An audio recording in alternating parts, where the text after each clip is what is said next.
I've had a journey, small town, Portland, Oregon, then landing into here I am in Los Angeles, California. At some point early on, I had no idea that there was opportunity in music to the scale and the level that I'm at or the experiences that I've had in my time.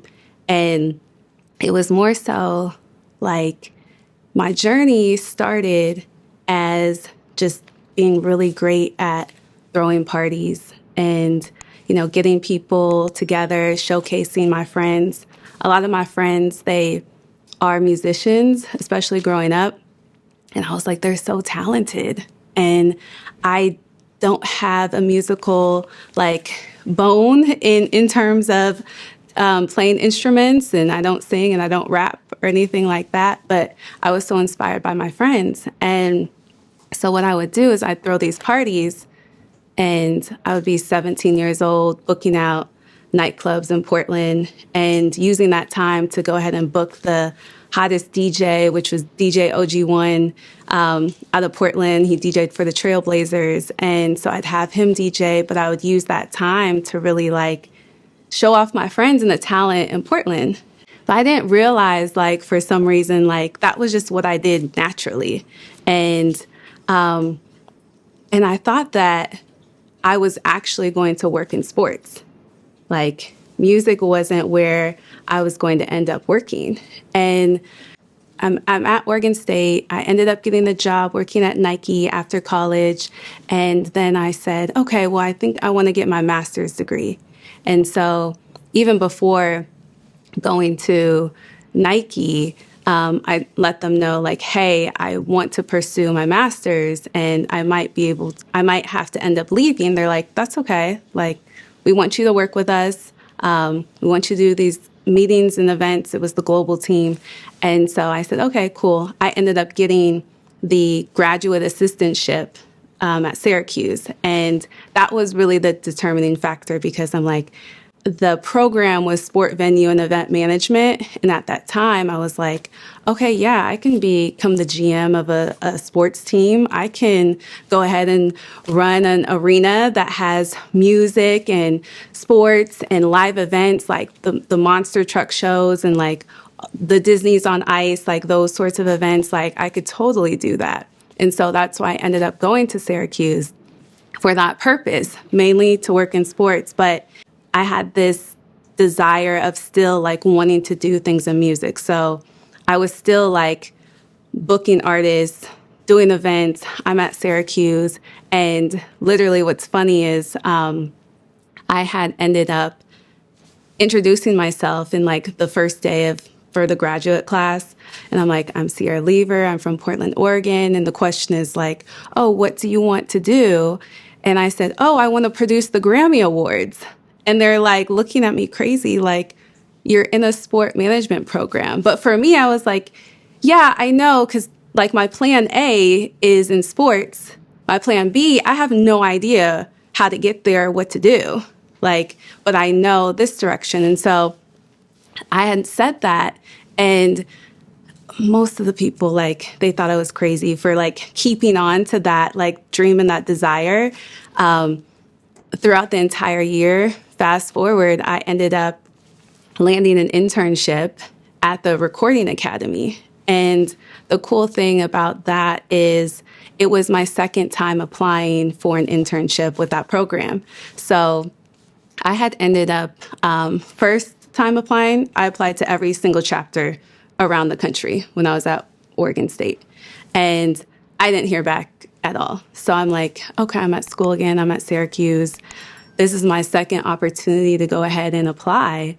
And so I did, but I only chose one location, which was Los Angeles in the headquarters, because that's really where I really wanted to be.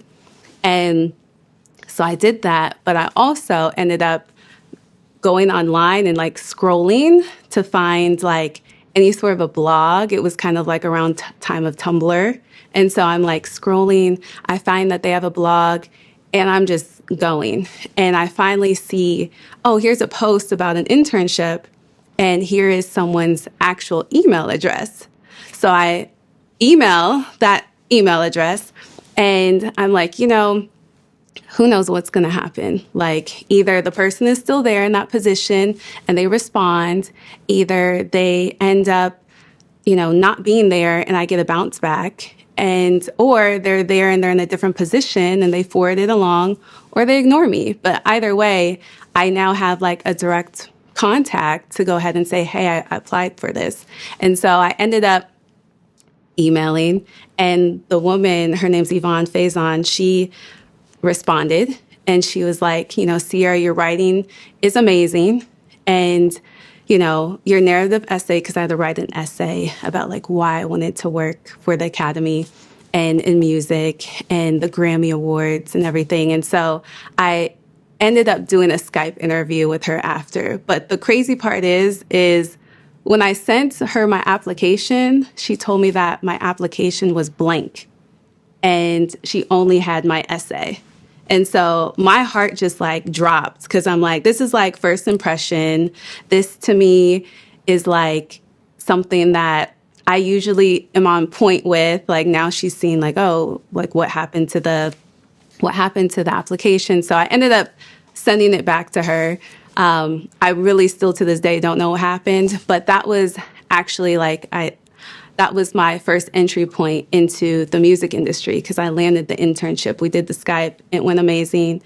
And I was the first out of my class to go ahead and land an internship. But it was also with the place and the company that I went into, telling them where I wanted to go, and I think I always draw back to that moment as like the power of manifestation, the power of having vision, and to go ahead and like speaking it out into existence and knowing that, hey, I've seen this actually happen before. So anytime there's challenge in the future that I have, or even today, I know I can always draw back to that moment to remind me of what exactly there is, the power is in speaking things into existence of what it is that you truly want. And I approached it as having a plan A and a plan B. Plan A was sports, plan B was music. And I think when I look back on it, I'm like, whatever's on your heart, make that your plan A.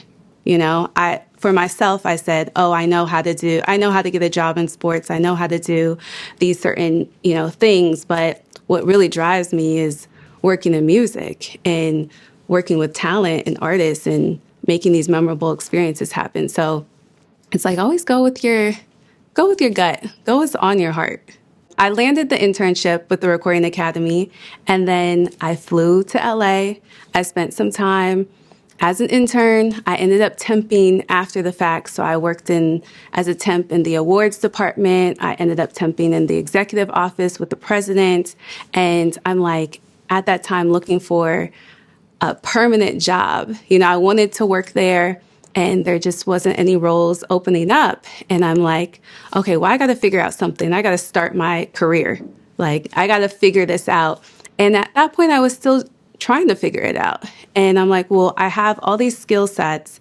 What would make the most sense? And I stumbled upon like marketing roles, where I'm like, yeah, in marketing, you have to have the full on vision of whatever project you're putting together. And so I ended up landing a job at the Los Angeles Philharmonic Symphony Orchestra. And for me, I knew nothing about classical music and like world music, and there was a lot of jazz. And so I took the job, and I ended up using that as a way to learn about those different genres of music. And it was such this prestige institution and all the shows. So from there, I saw Kendrick Lamar do a show with the National Symphony Orchestra in DC. And I was like, why aren't we doing this? We are in LA, and he is from LA. And I was so frustrated because I felt like I was trying to connect culture and moments, and it just wasn't able to move at a fast pace like I wanted to. And I ended up saying, okay, at this point, I want to work with my friends now. I'm like building my relationships, and I landed a role at Capitol Records and in their marketing department. And at that point, Capitol Records and Motown ended up merging their marketing teams. And so when I first started, I was working along like pop acts. I'm a coordinator at the time. I'm learning from, the VP of marketing, and she has like Niall Horan from One Direction, Sam Smith, Katy Perry. I'm working these pop acts, and then the merge happens. And so then I end up working both pop and urban. And so that was really at the time where Ethiopia, who was the president and chairwoman of Motown Records, she did her deal with quality control. And so they ended up coming over. And so the rise of Lil Yachty and Migos and City Girls and Lil Baby, like really flooding the streets is what they did with music. And just to see like that impact there on culture and be a part of that on the label side, like, was really inspiring. And to be able to have both those experiences of how to create fandom with pop acts and then also how to create fandom with hip hop, that was interesting to see. And I ended up going to Columbia Records a few years later. I wanted to just see like different styles of marketing.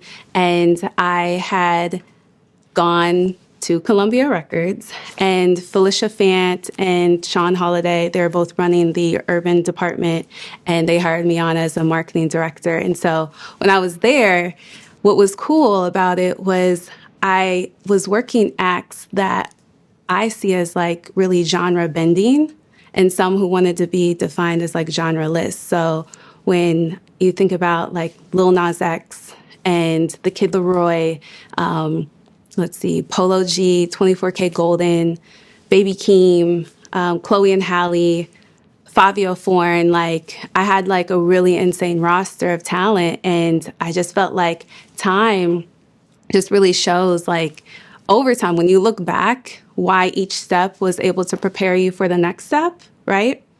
And then at that point, I ended up saying, okay, it's time for me to leave. And it was really hard. It was hard to leave because you get attached to your artists and you see them grow and evolve. And all of those artists were really young. You think about Kid Laroi, I think was like 15 years old, So artists that are in their teens and their early 20s, and seeing them just evolve over time is really special. But I said, okay, it's time for me to pivot. And I think it's important that you know when to pivot in your journey. And I ended up landing a role over at Amazon Music, and I was doing label relations. And so when I look back, now I'm in this role working with all the different labels, and I'm the genre lead. And so it's like all the majors and indies for hip hop and R&B. I really enjoyed it because I was able to still work with talent that I've worked with over the years. And oftentimes on the label side, you have, this is my roster, I'm solely focused here.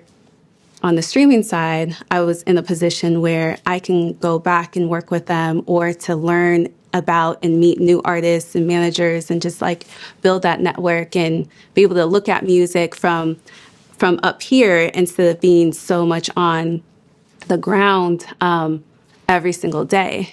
And then I've been at Amazon for, almost 3 years. And I ended up getting a promotion to lead our hip hop and R&B team. And our brand rotation is the home for hip hop and R&B at Amazon Music. What's up, y'all? I'm Sierra Lever, and you're locked in to 24/7 HH.